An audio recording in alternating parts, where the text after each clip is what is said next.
je cherchais avant tout un réseau. Pourquoi? Parce que je ne suis jamais allé au Maroc avant de commencer l'accompagnement. Je n'étais jamais venu au C'est la Maroc. première. Il y a 5 mois, c'est... C'est ça, c'était la première. Donc voilà, tout simplement, je cherchais un réseau, des gens qui pourraient m'aiguiller, me donner des petites pistes sur comment ça fonctionne au Maroc. Les vis et les tournevis, comme on dit par ici. Honnêtement, j'ai fait ma petite étude de marché sur les formations. Je vais être honnête avec toi. Qu'est-ce qui a fait que tu as choisi Easylock en même temps? Le fait que tu sois au Maroc.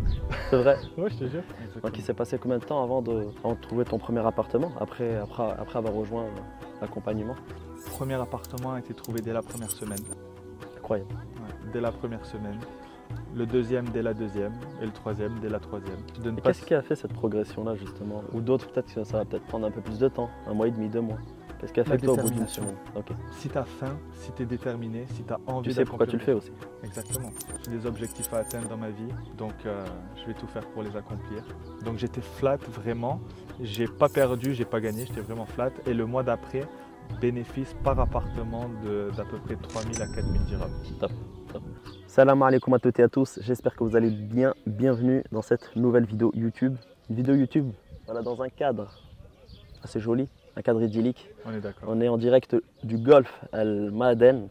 Donc on a pu faire un événement avec nos élèves de l'offre Maroc, alhamdoulilah. Donc il y a d'excellents résultats, il y a du bon réseautage. Et aujourd'hui, donc, on est en compagnie d'Alex, un membre d'Easylock qui veut bien témoigner en tout cas de son expérience auprès d'Easylock et de son expérience aussi au Maroc avec l'activité de conciergerie et de sous-location professionnelle. Salut Alex. Salut. Tu vas Comment bien? vas-tu? Ça va super. Super. Tu peux te présenter pour les personnes qui ne te connaissent pas? Bien sûr. Donc je suis Alex. Ça va faire bientôt 5 mois que j'ai rejoint l'aventure Easylock. Bientôt 5 mois que je suis arrivé au Maroc avec ma femme. On est originaire de France tous les deux. Puis on est très heureux d'être là. Le cadre est exceptionnel. Les gens sont exceptionnels. Et puis l'aventure est exceptionnelle. Ça fait plaisir d'entendre ça en tout cas. Donc tu dis avoir rejoint donc, il y a 5 mois l'accompagnement Easylock. Avant de rejoindre l'aventure Easylock, tu cherchais quoi? Alors, qu'est-ce que je recherchais concrètement et honnêtement? Je cherchais avant tout un réseau. Pourquoi? Parce que je ne suis jamais allé au Maroc avant de commencer l'accompagnement. Je n'étais jamais venu au Maroc. C'est la première. Il y a 5 mois, c'est... C'est ça, c'était la première. C'était la première. Donc voilà, tout simplement, je cherchais un réseau, des gens qui pourraient m'aiguiller, me donner des petites pistes sur comment ça fonctionne au Maroc. Les vis et les tournevis, comme on dit par ici. Et tout simplement, honnêtement, j'ai fait ma petite étude de marché sur les formations. Je vais être honnête avec toi. Qu'est-ce qui a fait que tu as choisi Easylock en même temps? Le fait que tu sois au Maroc. C'est vrai? Oui, je te jure. Le fait que je sois au Maroc. Je te jure. Il y en avait d'autres qui avaient l'air relativement sympas, mais c'était vraiment spécifique au marché français. Ce qui n'est pas une mauvaise chose, mais c'est pas mon marché. D'accord. Et comment tu as découvert Easylock? Par curiosité du coup. J'ai écrit formation, conciergerie, sous-location professionnelle, Maroc. Le premier, le seul, l'unique, Khalid. Parfait. On a fait du bon boulot hein, Exactement. au niveau du référencement. Ça m'a pas voulu. Hein. C'est ça, SEO, super. Et qu'est-ce qui t'a attiré du coup?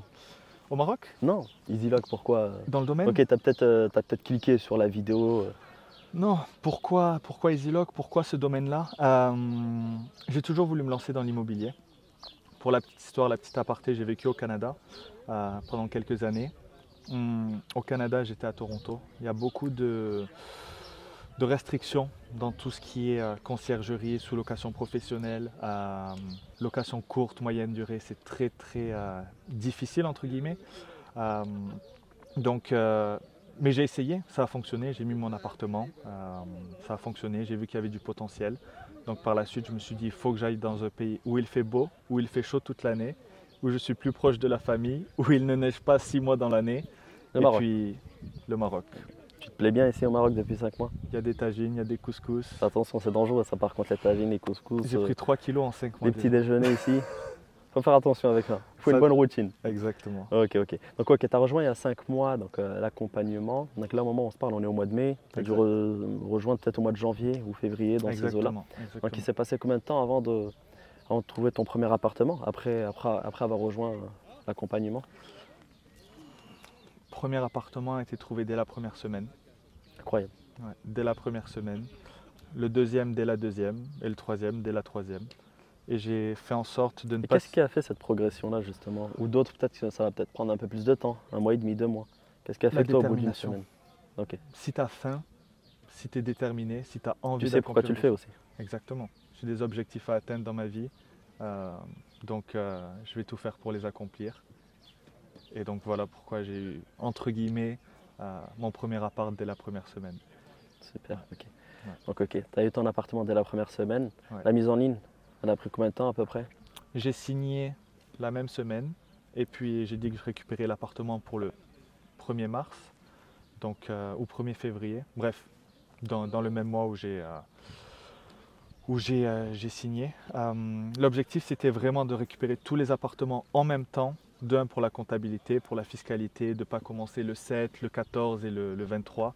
L'objectif c'était que tous les appartements commencent dès le 1er du mois pour avoir une fiscalité claire, nette et précise pour le comptable. Parce que moi je suis mauvais avec ça, c'est pas moi qui gère, donc je voulais pas en plus donner de la difficulté Ok. à lui. Donc toi, rappelle-nous, tu es sur Casablanca. Casablanca. D'accord. Tu es plus sur de la sous-location professionnelle ou de la conciergerie?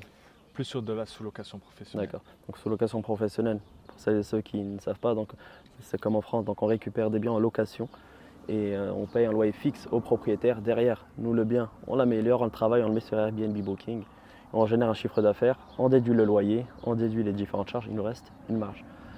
Tu as eu des résultats dès le premier mois ou ça s'est fait progressivement? Premier mois j'étais flat parce que c'était le ramadan. D'accord. Toi, tu as commencé en plein ramadan. J'ai pris le risque. Je me suis dit, il me faut ces apparts, il faut que j'avance. Si je commence à perdre du temps et attendre la fin du ramadan et tout ça, je vais justement perdre l'avance que j'ai. Pourquoi? Parce que pendant le ramadan, les gens au Maroc, c'est beaucoup plus calme, beaucoup plus chill. Les gens sont à la maison toute la journée, ils sortent le soir. Et on est là pour le business. Donc je ne vais pas Ça marche. sortir le Donc soir. là, le premier mois plutôt flat, donc tu n'as pas ça. gagné d'argent, tu C'est n'as ça, peut-être pas perdu d'argent. Ouais. Et qu'à partir donc le ramadan, c'était le mois de mars, Exact, ouais, donc totalement. avril, le mois dernier. Le mois dernier, donc mois de Ramadan, j'étais flat. Mois d'avril, sur un appartement par exemple, un studio.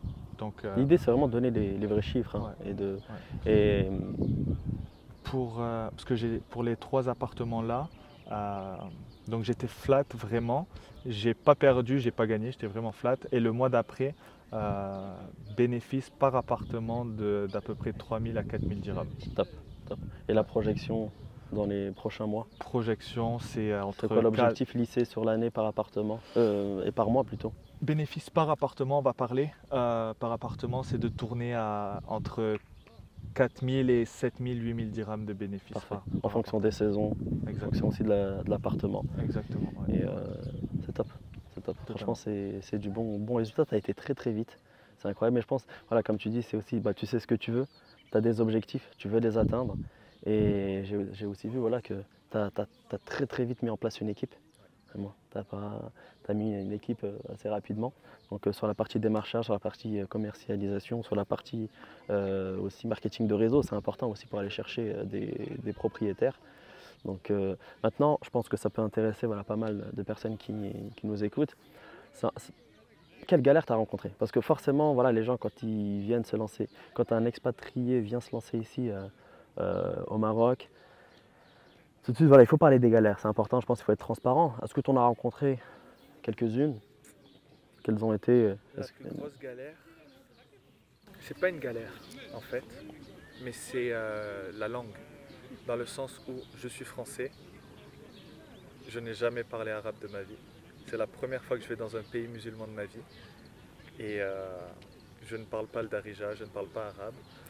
Bien sûr, on a une facilité, tout le monde parle relativement bien français ici. C'est ce que j'allais dire justement.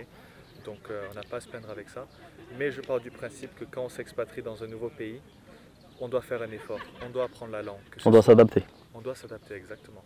Que ce soit au Canada, que ce soit aux États-Unis, que ce soit au fin fond de l'Asie, on doit s'adapter et faire des efforts pour s'accoutumer avec les cultures qui ne sont pas forcément les nôtres. Et donc la plus grosse difficulté que j'ai actuellement, c'est justement d'apprendre le darija, d'apprendre l'arabe. Mais c'est pas une difficulté en fait. Voilà. C'est la barrière en tout cas que tu as eue. Après, cette barrière-là que tu as, je te rassure, hein, on l'a aussi. Ouais. Donc moi en tant qu'MRE, donc je suis marocain, j'étais ex-éméreux, marocain résident à l'étranger, maintenant je réside ici au Maroc. Forcément ici au Maroc on me voit comme un Français. Ok. Même si je parle de Darija, il y a quand même l'accent. Donc, mais toi j'ai vu que tu as pallié à cette problématique-là donc, en ayant donc, un associé, je ne sais pas si on peut parler d'associé, mais en tout cas tu as un collaborateur plutôt avec toi pour pallier à cette problématique-là. C'est ça, de toute façon, quand il y a des problèmes dans la vie, il faut trouver des solutions. C'est aussi simple que ça. C'est le bon mindset. C'est le mindset qu'il faut avoir quand on est entrepreneur. Exactement. Sinon, ça ne sert à rien d'entreprendre. Totalement. Et on dit quand il n'y a pas de solution à un problème, c'est qu'il n'y a pas de problème. Exactement. Ok. Non, c'est cool. C'est cool. En tout cas, merci pour ce témoignage. Le plaisir est Le dernier mot de la fin, voilà. Qu'est-ce que tu dirais voilà, à une personne qui souhaite se lancer dans l'entrepreneuriat de manière générale, mais ici au Maroc, qui souhaite s'expatrier et, et qui hésite, qui a des petits doutes. Et toi, en plus, voilà, tu n'es même pas donc un MRE, tu es carrément donc un Français, donc tu as fait l'effort de venir ici et tu as réussi à t'adapter. Donc, et là, voilà. Moi, ce que je dirais, c'est tout simplement, il ne faut pas hésiter. Si on hésite, on ne le fera jamais. C'est comme tout. On est on est au bout du plongeoir dans la piscine. On hésite, et plus on pense, plus on a les chocottes, on regarde tous les côtés négatifs. Et plus le problème grossit en fait. Exactement, on regarde tous les côtés négatifs. Qu'est-ce qui peut se passer? Ça. Ok, mais à la place de penser aux problèmes, il faut penser aux solutions. Et donc, il faut se lancer, il faut y aller. Et puis, une fois qu'on est sur place, bien sûr, il faut préparer un minimum en amont. Ce que j'allais te dire quand même, il faut faire son étude de marché, il faut faire en sorte que les voyants soient verts avant de lancer. Donc c'est bien beau de se jeter, mais il faut quand même calculer le risque. Pour moi, c'est le minimum viable, c'est comme tout. Tu vois que c'est viable, tu as ton appartement, tu as ton business plan, tu as ton étude de marché de fait, tu te lances, tu ne perds pas de temps. Top. Écoute, je te remercie pour ce témoignage. Merci à toi. Merci Alex. Donc, en tout cas, je te souhaite plein de bonnes choses dans cette activité ici au Maroc. Et j'en suis persuadé, en tout cas, quand je vois un peu ce qui se passe avec ton équipe et la synergie qu'il y a avec tes équipes, tes collaborateurs et la vision que tu as, j'ai pas de doute sur les prochaines années. J'apprécie, merci. Top. Merci à toi.